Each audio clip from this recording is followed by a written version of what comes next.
Hello and welcome to this episode of the Production Channel. I'm your host, Clem Harrod, founder and Chief Projection Officer of Clemco AV. I'm once again joined by Reggie Butler of Performance Paradigm to have a conversation on allyship and inclusion in the live event production industry. Thanks for joining us, Reggie. Oh, no worries, man. We've had these conversations before. There's a lot going on. People need to sort of center themselves on how to get from now to next. And I know it's pretty frustrating. People spend a lot of time thinking about not knowing whether next is actually going to happen. And you already know, so I spend a lot of time with doing coaching with C-suite executives and trying to get them to understand how to improve their business, but as it relates to the culture of their industry or the culture of their people. And these are some of the most chaotic times in a long time, based on the sequence of events that has happened in 2020. Yeah. You know, if you just look at how it's back to back to back, things have been happening. And they're going to continue to happen one way or another. It's, we've got so many things coming up. We got the election coming up, which is just going to continue to change things. What's going on with the industry, got schools opening up soon. It's just so much, and around that subject with the industry as well, a lot of people are scared. A lot of people are confused. And we're just trying to expand this conversation. You and I have had conversations one-on-one, and now I really wanted to have a panel discussion. Yeah. Getting some other people involved, some other people on different tiers of the industry, just to see their perspective. Yeah, well. And the people you've assembled, I think one of the best things about it is they come from different aspects of the industry. They're all coming at it from a different angle, and they see things very differently.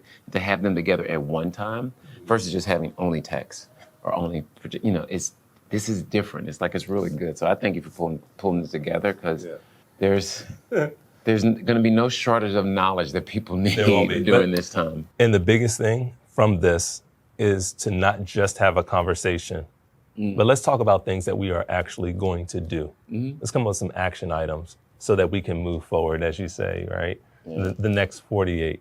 Next 48, man. The next 48. There's a lot that needs to be done for the industry, even from the Black Lives Matter movement and the diversity in the industry. And we're headed on that path to fix things that need to be adjusted a bit. I want to make sure that we are actually helping people where they are right now. Because for some people, it's not about Black Lives Matter as it is about, and this is not a play on words, it's like their families matter right now, and they're just trying to focus on how do I get business.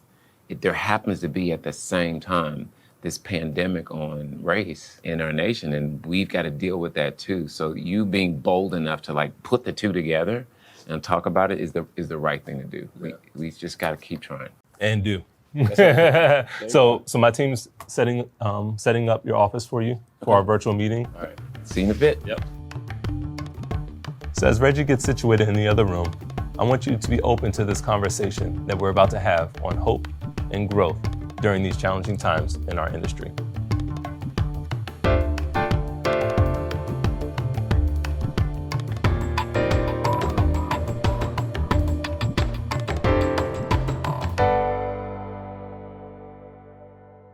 These are really important times in the live event production space, and I'd like to introduce our guests, Suzette, Nick, and John. Suzette, why don't you tell us a little bit about who you are? Thank you, Reggie. I'm Suzette Wilson Samuels. I started in this business as a receptionist a very long time ago. Worked my way through the ranks, all the way up to executive producer. Left, had my own consulting agency, and returned in a leadership position as vice president, project strategy and solutions at a creative agency in New York. Yeah, total time in is what? I've been in the business for 30 years. Got it. Okay, Nick, tell us who you are. My name is Nick Farrell. I started at a marketing agency in New York before getting into production work. That brought me to Florida, doing a lot of film and television work, which led to me actually navigating my way into corporate event production. I currently work as a vice president and executive producer at TEK Productions in Orlando, Florida. Okay. Total years in, how many? Just about 30 years. Okay. I sense a trend. John, tell us about yourself. I'm John Brewer. I started in the business in a sense when I was pretty young. My parents had an event space in Pittsburgh, and even as a child, I was always interested in the gear, hanging out with the DJs and the sound men and things of that nature. But I've been in corporate events for about 15 years. Started as a technician, and then moved into management for a while, and then ultimately ended up landing as a freelancer for the last, 5 years or so. I live in Baltimore, and but I've had the opportunity to travel the country with a number of different production companies.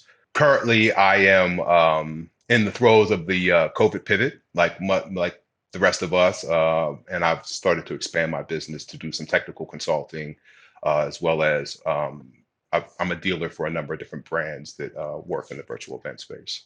Got it. So it looks like we have, in terms of tenure, like we have a lot of experience, and collectively, I'm not going to do that magic number that people always do. But the reality is, there's experience in the room. The other thing is that there's a diversity of experience in the room, all coming at this industry from very different angles and perspectives. We are all gathered here today to make things better. So let's get started. And a couple of things we want to focus on and just acknowledge it up front is that we are all pivoting. And it becomes, for some of us, one of the most serious moments in our professional careers. Some of us have not had to deal with times like this, especially for this length of time. So let's start with Nick. Nick, I know, and I know you well, and I know the business, and you watch businesses change. There are years when everybody's asking for the work you do, and then there are years when people just sort of stop asking for whatever the reason. You've adopted it and adapted many times. What's some of your advice? Yeah, I guess that comes with, as I said, close to 30 years. When you think about it in that context, we've seen some significant downturns that have had huge impact on this events industry in particular. I think this one is different because in a downturn, historically in a downturn, it's been kind of a universal downturn for everybody. The economy's gone. Something's happened that is a universal effect. Very unique to this situation is that the live events industry, concerts, theater, anywhere where mass gatherings take place, have virtually come to a halt for live face-to-face. Whereas other industries are able to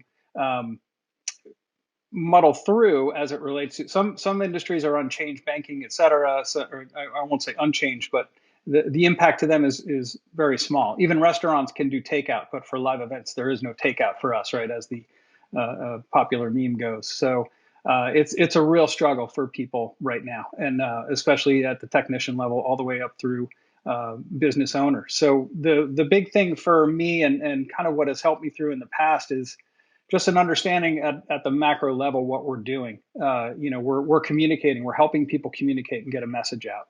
So if it can't be done in the traditional model or the model that we're most comfortable working in, you have to start looking outside of that to look for that opportunity on how you're going to help that client. They still have a message to get out. They just can't do it the way they have been doing it. So how can we help them? Yeah.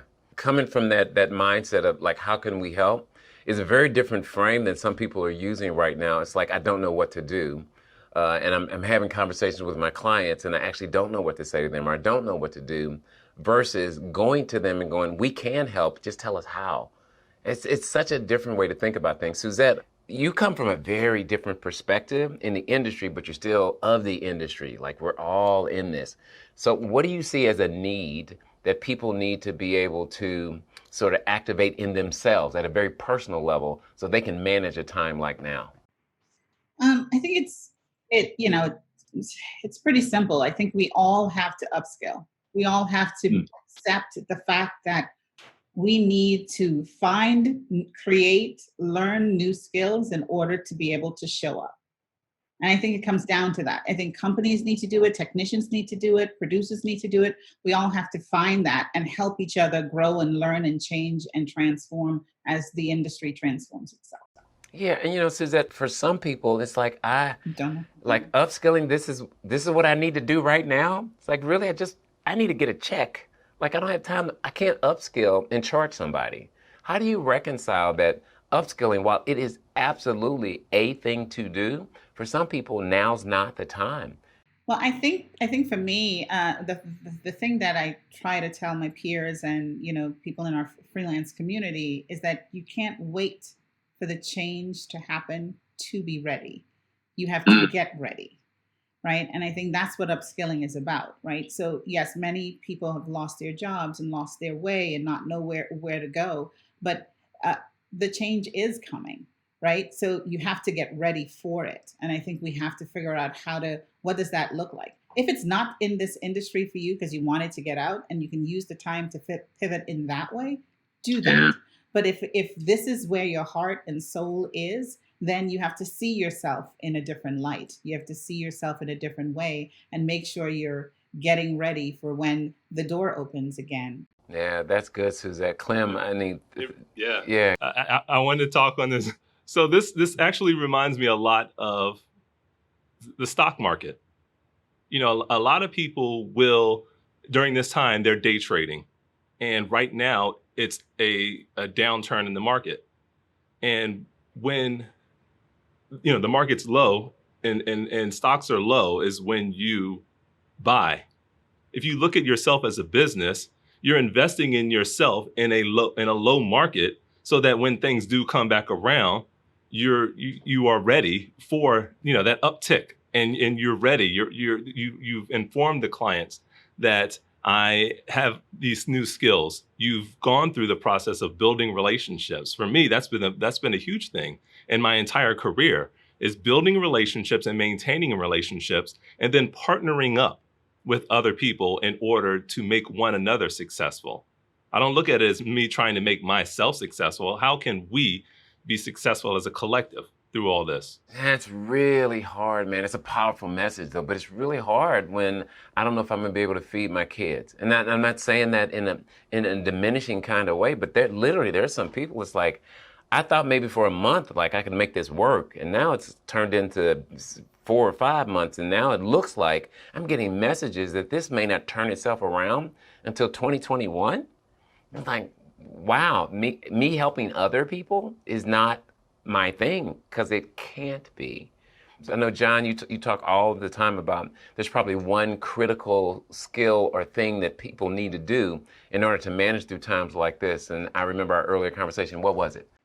Recreate yourself, right? As you need to recreate yourself, but it's about also having that positive mental attitude that allows you to be able to see, the opportunities that are always there, right?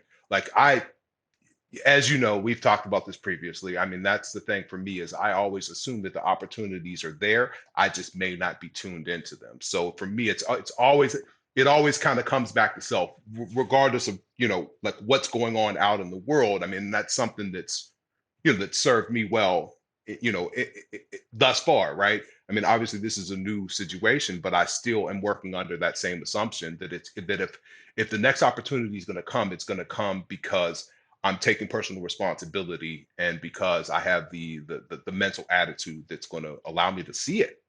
Right. Let's go around real quick. What's the one thing you do to keep yourself positive? I'm an eternal optimist. So I study history. I look at the history of, I mean, honestly, I've become an amateur epidemiologist and understand what's going on, and look at what's going on in science right now, and understand that science is going to win. Science will catch up and science will win. Okay. Clem, what's your one thing to keep it positive? For me, it's hope. It's hope and faith, knowing that I've gone through so much in life up to this point, and it's always led to something better. And so I just keep in that mindset. And really the biggest thing is just appreciating being home. In my entire career, I've never been home this long. I've never been home for this amount of time. And I'm valuing it. I'm appreciating it, knowing that on the other side of this, yeah, it's going to be different. I'm going to be better. We're going to be better. But right now, I'm appreciating the right now. I hear you. I was talking to somebody the other day, and they said the same thing you just said, Clem, but they added one more piece to the story. They went, I'm appreciating being home, but the people that I'm at home with, they're not appreciating me right now. It's like, you hear just a little too much. It's like, And we're all, and so what that leads us to is we're all not just managing ourselves. And what some people are dealing with right now is they're dealing with, the results of the pandemic and how the industry has just been crippled right now, and they can't get away. So the pressures to be relevant start to just take a toll on us. And I want everybody that's listening right now to just sort of hear this. Things will get better, but you can't predict when. And usually we tend to want to know how to predict when. That's what gives us the hope. And this time, there's no prediction. From you all's point of view, what do you actually think is about to happen? Will the live event industry come back the way we used to have it? It's going to be a combination of things, and it's going to be over time. It'll be a gradual return, and for many reasons, some people will not be comfortable gathering. Others are going to be ready to jump right in.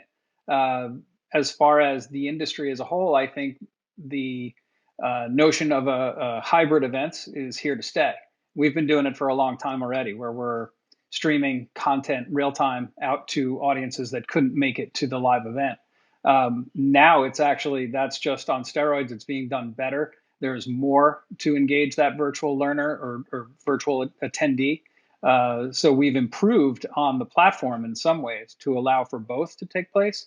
But I think the live event will never go away. I think that will return, and it will eventually start to feel a little bit back to normal with some twists. Yeah, I think it will come back. It will be different, and as Nick was saying, it will be a hybrid. But that's next. That's not now, right? So we have to be prepared in the now. The digital, virtual components will always remain because there's value in that now. So our clients are having to put a new twist in what's the value of digital, what's the value of face-to-face. And that is going to change and look differently as as our communities come back, as we deal with the medical side of things, as the economy comes back. So yes, will live events come back? We need it. It's what we do, right? So we just have to be ready for the next version of it. Yeah, a vice president of a company that normally puts on all her conferences, she said, what my team is going through right now? They miss their work humans. They're sneaking away, going to parks and meeting, even though they're social distancing, but they can't take it. They just can't take not seeing their work humans.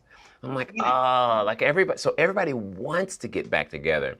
It's like when they do, though, what's that going to look like? And I had to be honest. I think there's something really brilliant waiting to be hatched. Just wait. We're going to look back and go, why didn't we think of that? Right. Like it makes so much sense now. Clem, what do you think it's going to look like in the future? I think it'll be more enjoyable in a sense.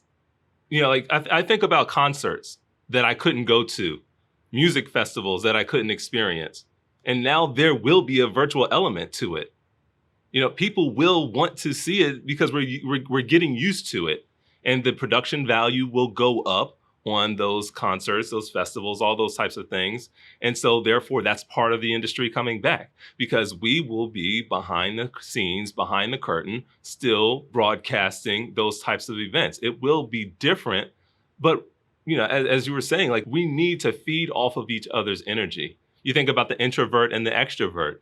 How many extroverts there are inside of our industry that aren't able to perform as they normally would because they're not in the space feeding off of one another. And I mean, Nick, you work with a lot of creative directors.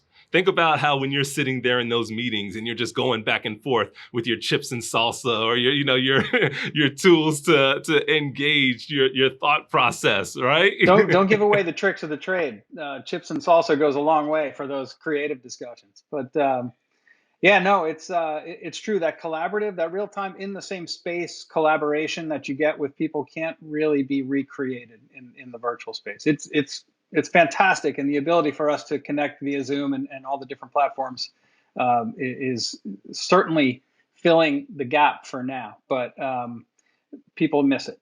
Yeah, and I think the other thing is that it's just like some things that have been invented that are creature comforts for us that we didn't know we needed. Once they got here and we adopted them, it just felt right. It felt normal.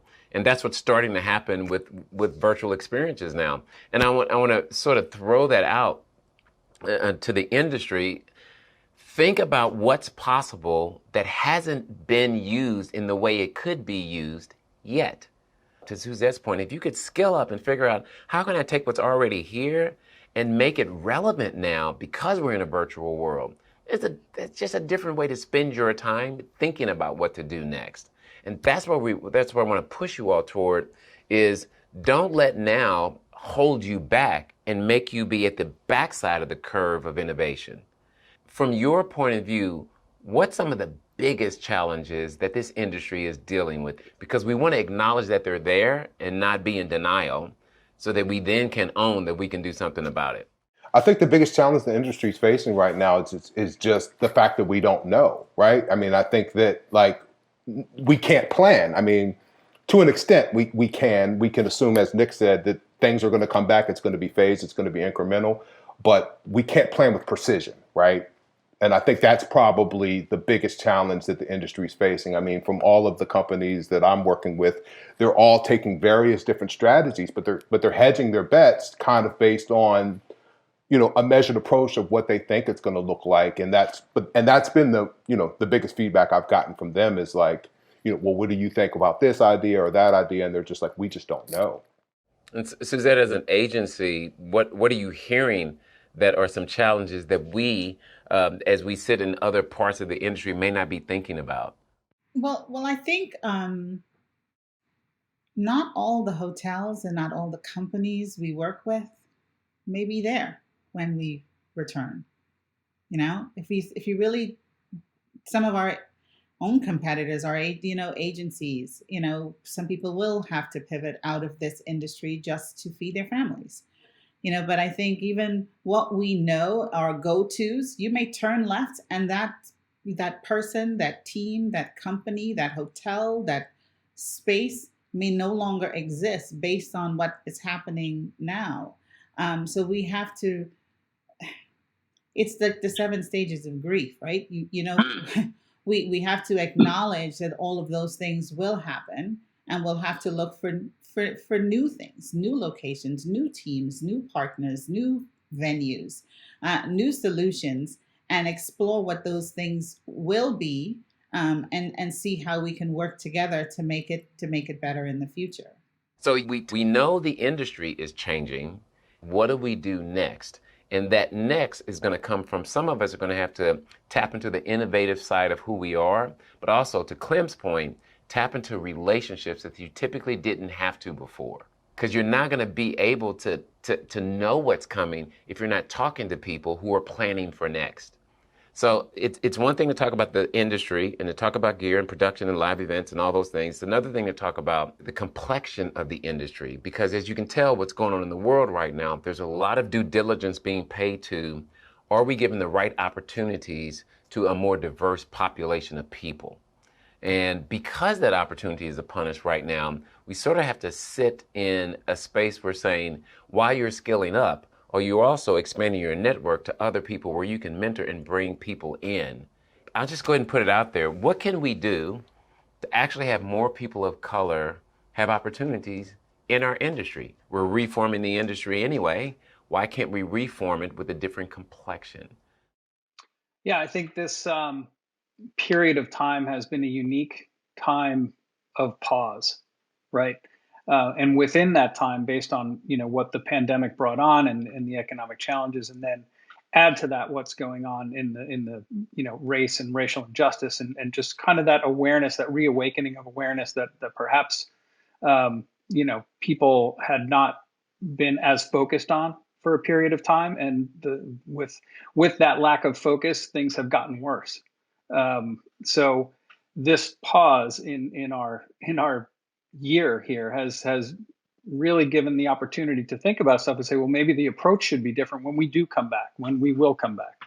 And you actually make that more of a deliberate part of your agenda as you're hiring, as you're looking at the companies that you're using to support your business, as you're looking at your own business internally. How do we introduce this industry to people of color, Black people, people who may have not been aware that this industry even exists. This industry is known as being a hidden industry. And the opportunity that exists within this industry is incredible and unlike many others, because the cost of entry is not great. You can get in there and push cases, and you can find yourself moving up pretty quickly if you just got the will to work and you're interested in it. And it's fascinating and has so many different angles to it. So what excites me is the thought of actually bringing the opportunity to others. So it's got to be deliberate. It's got to be something kind of that you got to focus on. Yeah. Suzette, what do you think? I agree. But if it wasn't for Black Lives Matter and the movement that's happening right now, the light will not be shining the way it's shining right now. And that's the reality, right? And we have to acknowledge that, set that there, and say, okay, so now what do we do with it?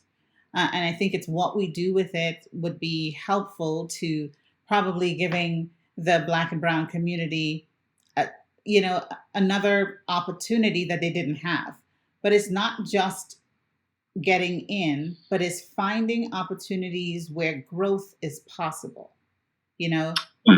because you can get in. You could get in to the industry, but you want to be able to get in where you would become a person that can bring more of us into, you have to be able to be that mentor and sponsor, right? To be able to share that knowledge, to share the skill sets, and to share the growth path. And I think that's where we need to focus in on a little bit. Yeah, and that's, it's powerful when people frame it that way and actually start to pay attention, is that we've never been denied access. For some of us, we didn't know it was there. So to Nick's point, it's like, I didn't even know the industry existed for some people. And now if you shine a light on it, especially since it's down, you can actually attract more people to saying, because a lot of people are looking for jobs right now in the most unusual places. And if somehow we show this industry to people that need work, we may attract a different caliber of person that's in another industry that has also been crippled. So, it's interesting to look at it that way. And Clem, as you've always said, the thing about the importance of being able to mentor someone and have them exponentially go mentor someone is another approach to actually expanding the complexion of the industry right now. And your take on this has always been fascinating to me. Yeah. Nick mentioned, the barrier of entry. You can start off as a stagehand, right? And that's part of the load-in crew. And as someone who has gotten to that place where I am on the show crew and working in arenas and traveling all around the country, when I see another Black person on the show crew, I'm like, oh shoot, how'd you get here? Like there's more of us. You broke through. What was your journey? And though that's the case, it's like, I don't want that to be. I want to be surprised less often that someone else has broken through and gotten to those higher tier positions. Yeah. It's so weird to hear the point of view of, I don't want to be excited by it anymore. And I feel like it's not that hard through the process of building relationships and building that sense of trust and accepting someone else's recommendation. Like, I've built my brand and I've built my name for 19 years in this industry, 18, 19 years in this industry. And and that wasn't easy. But if I'm going to recommend someone, that's because I trust them with my name. And if you trust me to be on your show and I'm recommending someone else, then you can trust them as well. But I have to be given the chance, and other people have to be given the chance for that to be in that space of validation. Got it. I got it. Oh, that is so powerful. John, just to round this out, you have some simple advice for how to make the industry have more complexion and more melanin. What's your advice? It's about awareness. I mean, I think that that's a part of the conversation that we're having is, Nick's talked about it. Everybody's kind of talked about it. It's about companies taking a bit of a introspective look at why it is the case that they don't have, Black contractors, or why it is that they do have so many Black stagehands, but they don't have many Black people working in show positions. But it works both ways, right? There are plenty of stagehands that just aren't seizing the opportunity. Particularly when you're talking about some of these bigger markets, like, I work a lot in the Washington, D.C. market. So, I mean, there's plenty of show techs in Washington, D.C. that are Black, that do excellent work that people recommend all the time, and they're constantly working. They're traveling around the country. And John, I'm sure there are in Atlanta as well. So why is it that DC and Atlanta are those markets as opposed to others? There's a whole historic context for why that's the case. I mean, I think a lot of it has to do with specifically Howard University and a lot of the community that's been built up, and a lot of the institutions that have been built up around Howard University. I think that there's just a very strong Black community here of progressive, affluent thinkers, and it just bubbles here, right? And so, the bigger markets kind of tend to be breeding zones for that kind of thing, and DC is probably the biggest and best example of that. There's no shortage of, or at least there was no shortage of need for qualified techs. And when it comes down to it, if you've got the skill set to do it, then, the opportunity's there. I don't want to limit it to techs though, man. Like, what about upper management and the office staff and the people in those higher tier positions and Black business owners in this industry? What about, the opportunity and creating the opportunity and in some form of a process to make sure that we're more diverse in those spaces as well. And I think we're all sort of moving toward, if nothing changes, it's because you didn't do anything.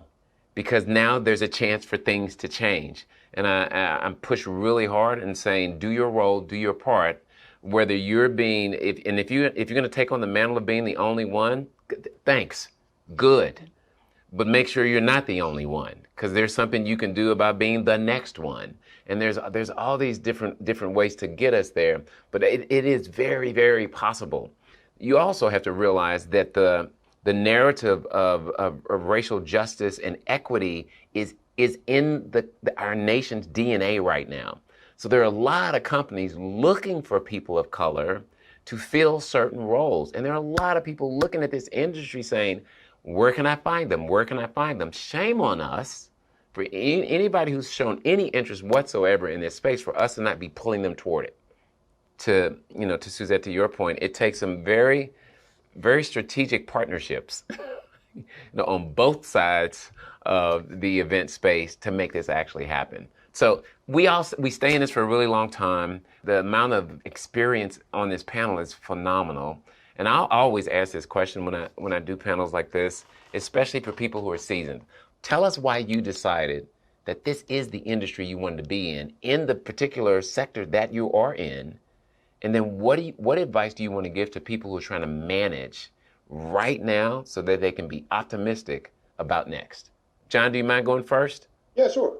So why is because the lifestyle that it provides, right? Like, I think Nick kind of touched on that a little bit. Like, there is no other, I feel like we found the glitch in the matrix, so to speak. There is no other industry that you can be in that provides you with the opportunity to be able to make a good living, have some time, some control over your time, some control over, who you work for. If you don't, if you like working for a company, you work for them. If you don't, then you don't, and you just move on to the next, the next company, right? So, I mean, it's for me, that's really that's why I've stayed, is because the lifestyle that it affords. But I think that like now, this COVID moment, it's like, I'm really doubling down, because I want to continue to stay because kind of some of the things that Clem talked about. It's like, I'm out on the road so often that it's just like I'm missing a lot with my family. And like being here at the house over the last, 4 or 5 months, it's like, yeah, now I need to figure out a way to be able to do this type of work and do it from home. Yeah. Nick, you could have got out, man. I couldn't. Once you get in, you can't get out, Reggie. Come on, you know that. No, it's I get a great deal of self-worth from being in an industry where I'm highly valued for what I'm able to do. I feel like I'm appreciated for what I do. I get a tremendous amount of energy from being involved in the creative process throughout, bringing something from a piece of paper to to life. Right? It starts with an idea, or a problem that you need to solve. You need to bring something that so it's really you're seeing it through all steps and phases of what it goes through to then come to life. And the energy that I derive from that, I don't know that I could get anywhere else. This is certainly it's always something different, and it's a completely unique way to be. So, it's hard to describe beyond that. Sometimes it's a feeling that never goes away. I got it. I got you. Suzette. I love this business. I love the fact that it feeds my thirst for knowledge. It feeds my thirst for community and culture. You learn so much about different companies, how they operate, the things they do, bringing people together, seeing people grow. And, I think over the years, I've been pretty good at like finding good talent and nurturing good talent. And I think that's kind of part of my superpower. So why give it up if I can bring more people along with me? And if I can bring people along with me that look like me, even better. We need to make sure we communicate about the value of mentoring and sponsorship. If you don't have someone that looks like you to be your mentor or sponsor, you need to seek it, but you need to ask for it. I think if it's one thing that I think that I failed at was asking, but I was lucky. I was one of the lucky ones because I started as a receptionist. I was one of the lucky ones that I had people that spoke for me and gave me the opportunity so that I can be where I am. So one of the other reasons I'm here so that I can continue to do that for others. But we need to figure out where the Nicks of the world, the people that don't look like me, will be that voice for someone that looks like me. You know what I mean? I think that's a big part of it, and figuring out what that looks like. How do we foster that and empower the leaders to to create a community of empathy and diversity within our industry. I completely agree with you, Suzette. I had Nick as an ally and as a mentor, and I don't know if you knew this, but you were a mentor of mine as well. Walking around, seeing you walking around the MGM and walking around with the VPs and CEOs and all the C-suite executives and Reggie, working on shows with him as well, watching him lead and taking little bits and pieces from the three of you, and then being able to pass that on to someone and having someone interested in using me as a mentor, and that's been a beautiful thing, and then to be able to form my whole business around that. So I agree with you. It's like that is something that needs to continue to happen, but happen on a larger scale. And I think we are starting the conversation, but I don't want it to stop with a conversation. Action needs to be taken. And then that's the next step, is someone and us being a part of that conversation to move it forward so something is happening. I think that there are ways that we can manage our now and get to next, all through understanding what it means to, as some of us said earlier, it's like we have to pivot. But I want to use this opportunity to say sometimes we have to turn ourselves into pivotal talent. We all know how to do this in the industry. When there's a problem in front of us, we pivot, we figure it out, we fix it, we understand how to do it, and then we sort of move on to the next thing. I'm saying those things you knew how to pivot, you already have the muscle to do it. Why don't you take that and turn that into a core competency versus staying where you are right now? Because we don't know what's going to happen next, but we do know next is going to happen. And will you be there when it does? Clem, what do you got, man? I think I was truly destined for this. I was destined for this time. I was destined for this moment. As someone who, I'm 6'7". I have an athletic build, and I was constantly put into the bubble of being an athlete. But that's not who I was, and that's not who I am. But I found something where I felt at home. And I found something where the people respected me for what I saw and what I could give. And that was through television production. The reason why I'm still here is I love it. Like Suzette said, I love this industry because I understand what this industry allowed me to do in my life.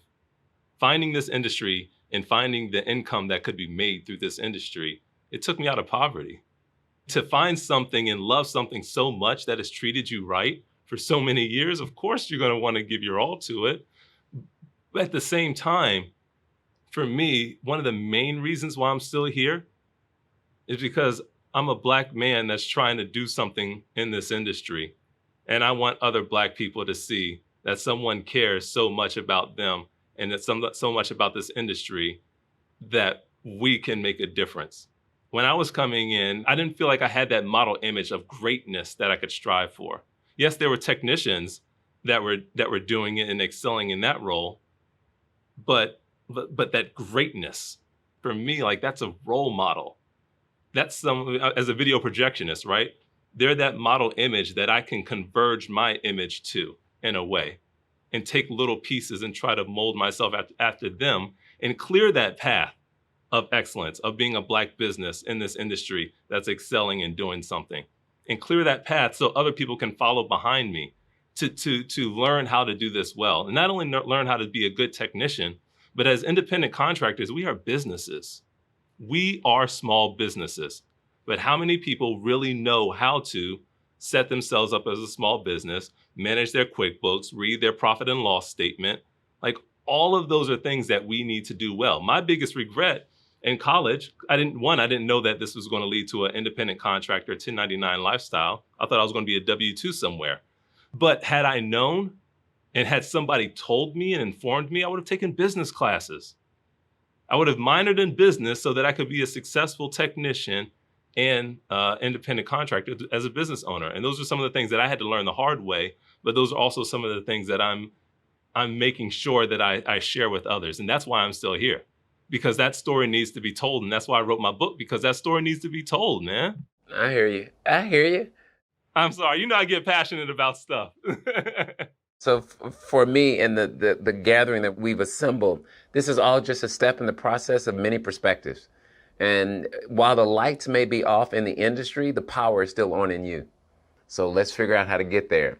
So I thank you for allowing me to be a part of this family. I've always been a part of this industry on both sides, and I love it. And there's a reason that we are all assembled at certain points in our life. Some of us accidentally got into this space. What happens next shouldn't be an accident. Take control. Thank you to the panelists. Panelists, let's thank each other for being a part of this right now. So thanks. Thank you, Reggie. Thanks, everybody. It's a pleasure being here. Great to be a part of the conversation. Yes, thank you for the opportunity. Glad to be here as well. Yeah, you know, this all started with a conversation, and this all started with an idea. And enough people believing in this industry and enough people believing in this subject matter to be a part of this, to step out of their comfort zones from behind the curtain and on the stage for us. That's how much we love one another, and that's how much we love this industry, to make a difference and to let everyone know that, you know, we're going to be okay. It's just a matter of pivoting and a matter of understanding what greatness lies inside of you and finding that and finding how you can use that gift as your tool to excel. You know, we will come back as an industry. It won't be the same.